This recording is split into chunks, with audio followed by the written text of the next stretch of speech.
এক মহিলা তার স্বামীকে তালাক দিবে বলে ঠিক করলো। মহিলার 2টা বাচ্চাও আছে। মহিলার উকিল সব কিছুই ঠিক করে রেখেছে, শুধু স্বামীর দিক থেকে বাকি ছিল। স্বামী তার উকিলকে অনুরোধ করলো, বলল, আমি জানি আমি আজকের পর থেকে আমার স্ত্রী আর সন্তানদেরকে কখনোই কাছে পাবো না। আপনি আমার স্ত্রীকে বলুন আমি শেষবারের মতো কিছু সময় তাদের সাথে কাটাতে চাই। ও যেন আগামীকাল আমার বাচ্চাদেরকে কোর্টে আনে, আমি এখান থেকে ওদেরকে নিয়ে যাব, তারপর এসে ডিভোর্স পেপারে সাইন করে দিব। সকালে মহিলা তার সন্তানদেরকে নিয়ে কোর্টে আনলো। স্বামী তার স্ত্রী ও সন্তানদেরকে গাড়িতে বসিয়ে তাদেরকে ঘুরতে নিয়ে গেল।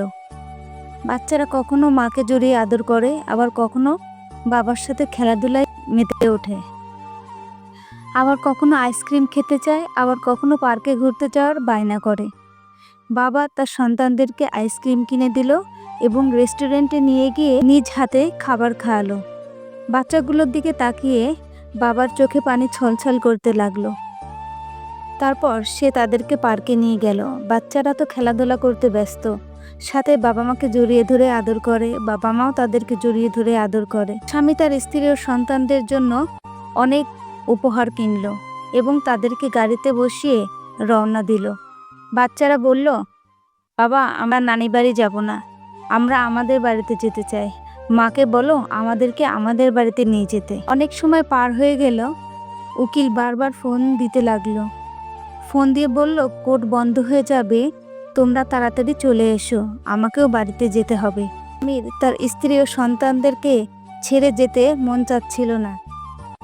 চোখ দিয়ে পানি গড়িয়ে পড়তে লাগলো। মেয়ে দেখলো তার বাবার চোখ দিয়ে পানি পড়ছে। মেয়ে বাবাকে বলল, বাবা তুমি কাঁদছো কেন? বাবা বলল, আমি কাঁদছি না মা, আমার চোখে কিছু একটা পড়েছে। অনেক দূরের রাস্তা খুব অল্প সময়ে শেষ হয়ে গেল। অনিচ্ছা সত্ত্বেও কোর্টে পৌঁছে গেল। বাচ্চারা বলল, বাবা আমরা এখানে এসেছি কেন বাবা, আমরা আমাদের বাড়িতে যাব, আমাদেরকে আমাদের বাড়িতে নিয়ে চলো, এই বলে কান্না শুরু করে দিল। বাবা তাদের কান্না মুছে ভার গলায় বলল, এখানে একটু কাজ আছে বাবা, এই কাজ শেষ হলে তারপর আমরা এখান থেকে চলে যাব। কোর্টরুমে ঢুকতেই উকিল মহিলাকে বলল তালাকনামায় সই করতে। মহিলা হাত জোর করে বলল, আমি আমার স্বামীকে তালাক দিতে চাই না, আমি আমার কেস উঠিয়ে নিতে চাই।